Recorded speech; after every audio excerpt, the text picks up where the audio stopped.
So now, on behalf of LuxFlag, I would like to warmly thank Claude Marx, Director General of the CSSF, for being here today and for closing up the 5th edition of the LuxFlag Sustainable Investment Week. So thank you so much, Claude. The floor is yours, almost.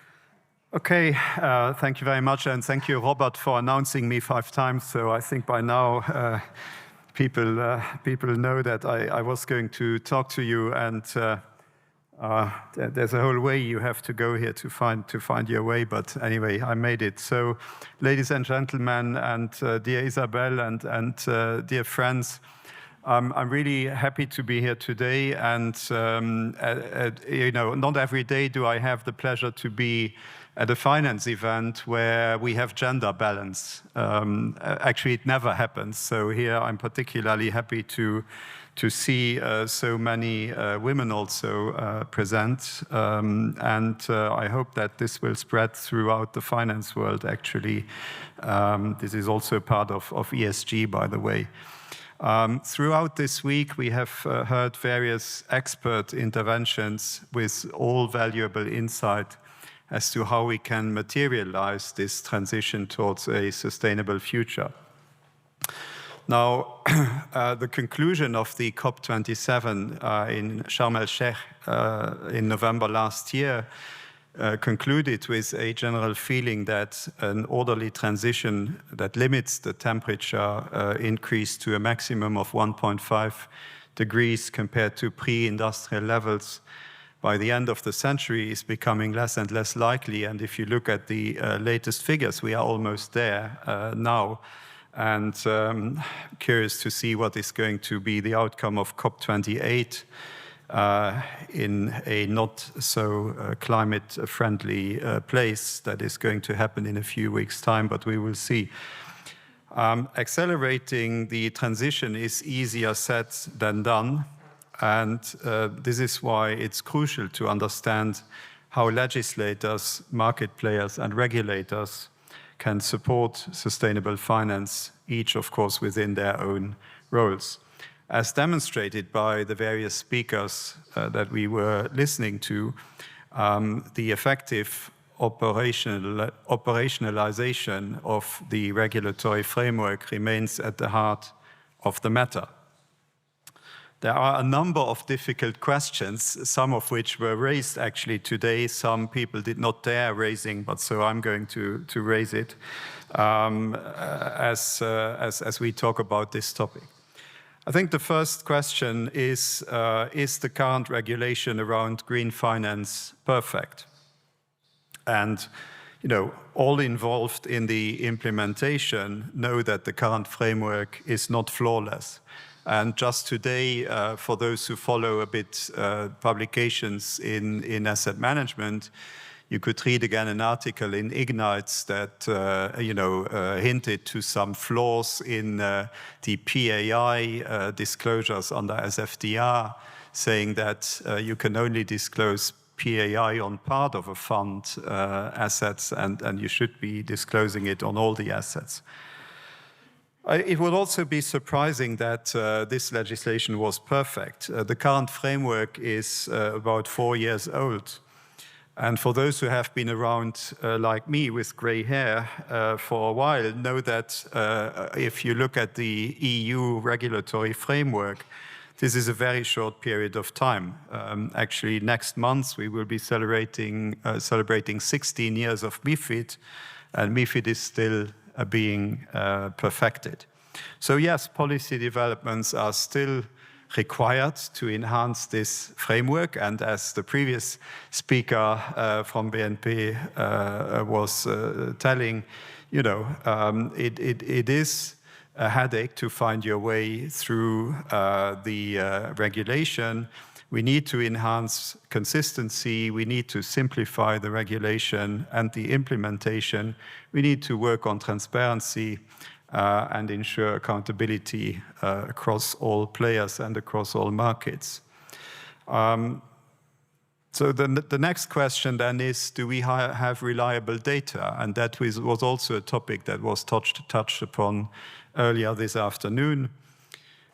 I think the collection of reliable, comparable, and consistent data remains a challenge. ESG data is still patchy and heavily fragmented, and knowing what data to collect and where, and finding trustworthy providers, developing a robust data collection process are still key areas to be addressed.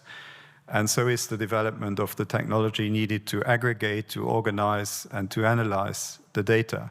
The good news is that we have now ESG data providers also in Luxembourg, and we know that the demand for such data will increase, so there are huge opportunities also in this RegTech space.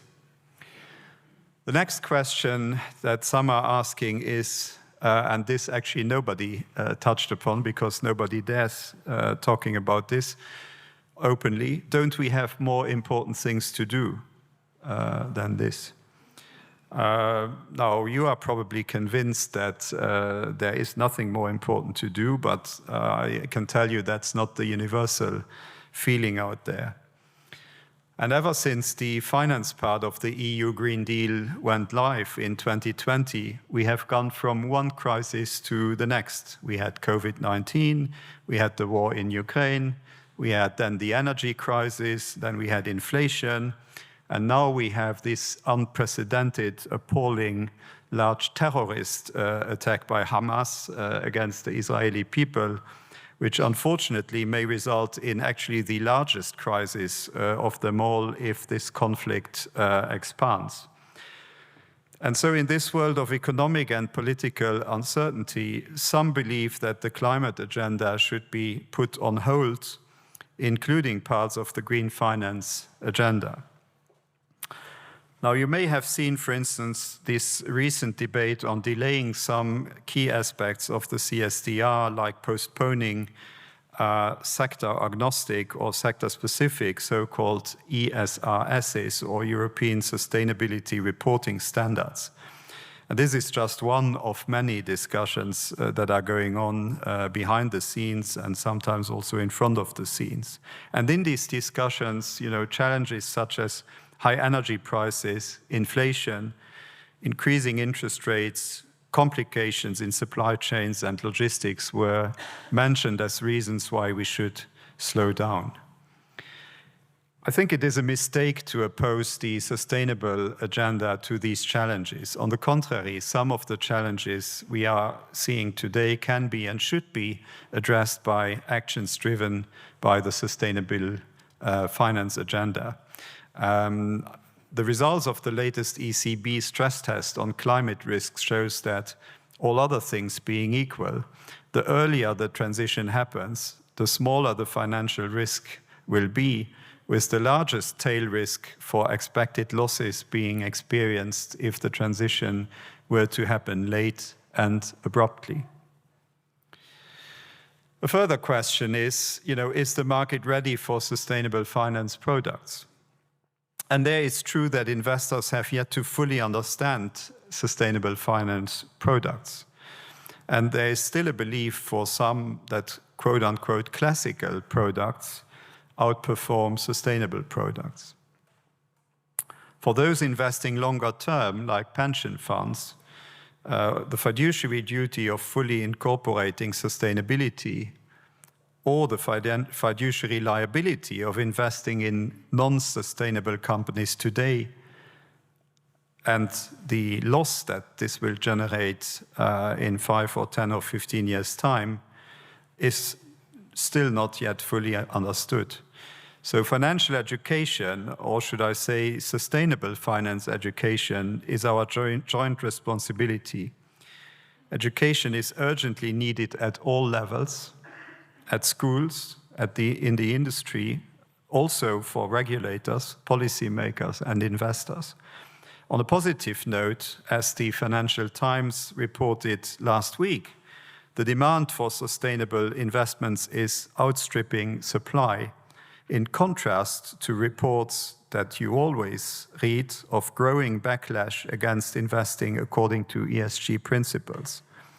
A recent study done by PwC found that almost 9 in 10 institutional investors believe that asset managers should be more proactive in developing new ESG products. And at the same time, only 45% of asset managers were planning to launch new ESG funds. So huge opportunities are ahead to move in the right direction. So what should the policymakers be doing? To explore possible ways of addressing various shortcomings in the current regulatory framework, the Commission is exploring different avenues and notably consulting on SFDR and on the EU taxonomy regulation until mid-December. This is very important indeed. ESMA's work on greenwashing risks and how to address them will be finalized by mid-next year. Actually, in May next year, we should have a final report there, and this was also mentioned in an earlier panel.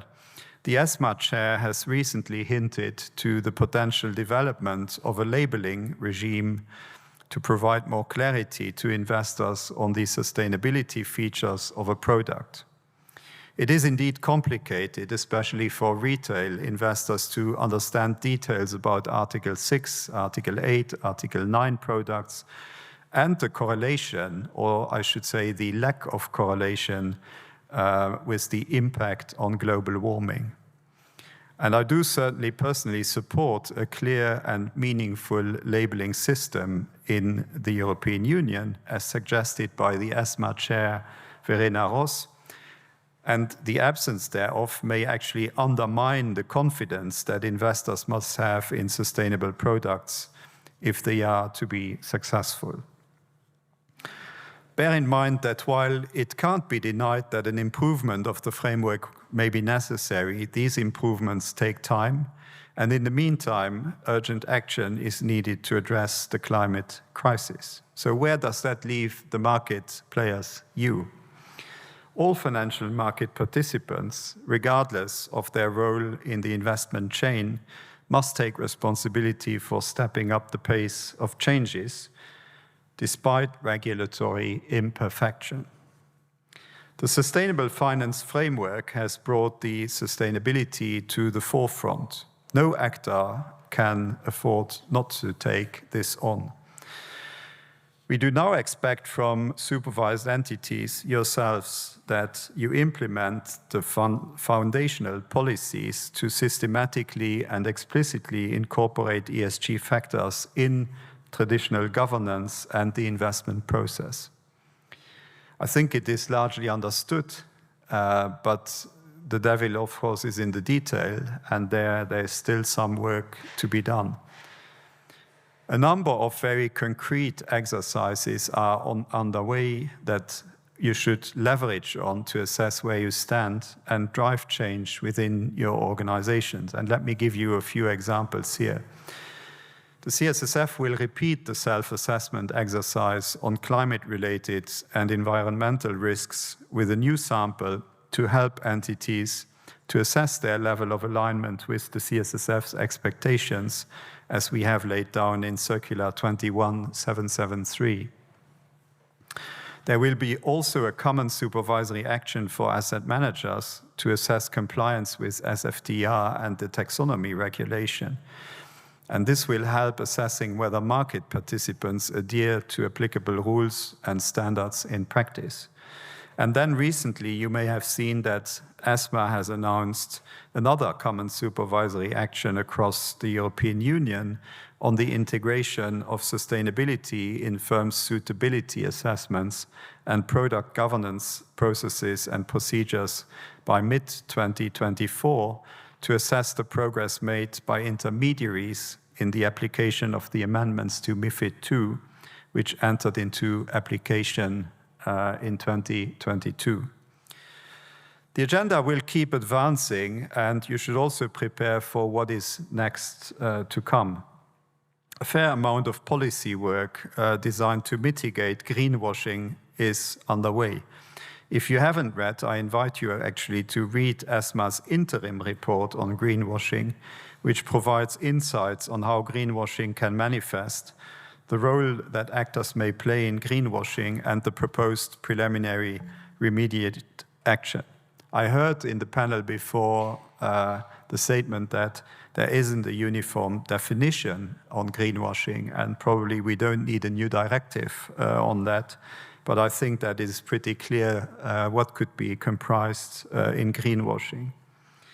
Also around greenwashing, ESMA will undertake further work on fund names, and this was actually decided quite recently.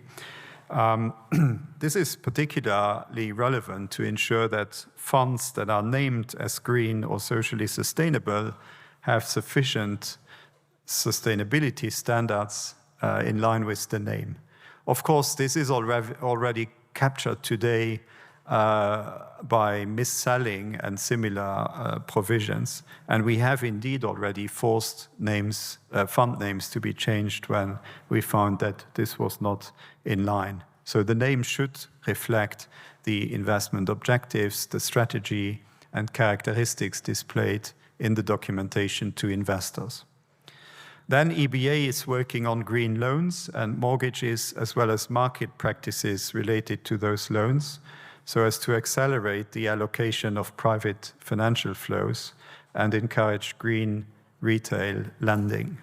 And I have mentioned it earlier, there will be possibly a label at European level, a labeling regime. And in that respect, I take the opportunity also to applaud LuxFlag for pioneering and having been a visionary on this topic over the past 17 years in the development of the high quality and truly independent labels, and thus for having provided clarity to investors in a complicated area. LuxFlag, I remind you, started in 2006. And to put this in perspective of the theme of today, this was 9 years before COP21 in Paris, and this was 12 years before the Commission's initial work on sustainable finance. So let me conclude here, because as Robert also reminded, there's a cocktail afterwards, and the longer I speak, the longer you will have to wait for the drink. The world has ignored climate change for decades.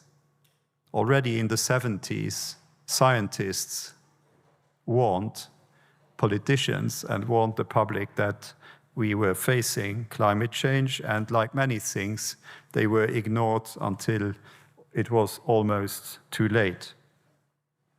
And there are many examples for that, you know, cigarettes and so on and so on. And we are almost at a point of no return. And with all its imperfections, we should not forget what is the objective of the Paris Accord, what is the objective of the EU Green Deal, what is the objective of the finance component of the EU Green Deal. It's not just another regulation, so-called a nuisance of some kind, but it is finance's essential and vital and necessary contribution to saving the planet, which is what we have to do. 4 years after von der Leyen started to roll out with her commission the regulatory framework for the EU Green Deal and requested that all EU policies be rewritten, you know, from transportation to energy to everything, including finance, there is still a fair amount of effort to be delivered. But a wait-and-see approach is not a viable option here, and in any case, legislation and regulators cannot deliver a ready-to-use, one-size-fits-all transition pathway.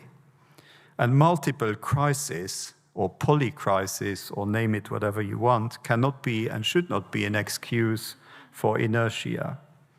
Now is the time for all actors to decide how they want to contribute to a sustainable future, adopting a learning by doing approach. This is what we have to do.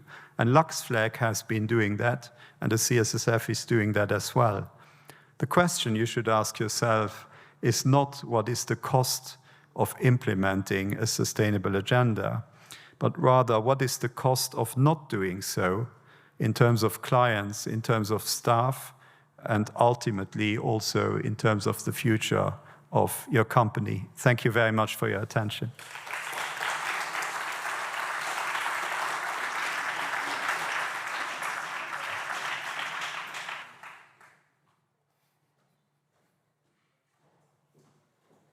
Isabelle is finding the secret way to the sea. Thank you so much, Claude. I think it was a very inspiring speech, I would say, and I hope everyone will embrace what you mentioned, learning by doing. We have so much challenges ahead of us every day, every time we see a new crisis, and it sounds a bit frustrating, but as you rightly say, LuxFlag has been doing it for quite some time now, CSSF as well, Luxembourg as the ecosystem also, and we bring everyone together to try to do as much as we can, because we don't have time anymore. So thank you so much. You're welcome. And there is a stressful watch here that you can't see, which tells me that I should finish in 17 minutes, 59 seconds. So you will get a gift from me, to go early to the drink, which you never get a gift from the regulator. So please take advantage of it. That's a special occasion. So now, on behalf of Denise Voss, LuxFlag chairwoman, that unfortunately couldn't be here with us, the whole LuxFlag team that you have seen around, we would like to express and to extend our sincere gratitude to our esteemed audience and for their presence for those 3 consecutive afternoons. We would also like to express our heartfelt appreciation to all our distinguished speakers and moderators, always our valued associate members, partners, charter members, sponsors, media partners. Those generous support and collaboration have been instrumental to make this event and to bringing it to life. I want also to thank all my colleagues, so Viola, Nairi, Leonardo, Chrissa, Anna, Hélène, Hamed, might forget Emma. Who else is here today? Delphine, who just recently joined us. You can have a lot of women names. This is part of sustainable finance. But frankly speaking, everyone was committed to that event. Everyone works together to make it a success also. I hope you appreciate that. I would like now to invite you for the cocktail, as everyone is waiting for, which is kindly sponsored by Price, and I hope you will enjoy it for quite some time.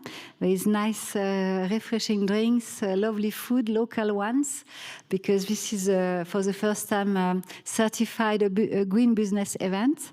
So please enjoy, and we sincerely hope to see you next year again. Thank you so much.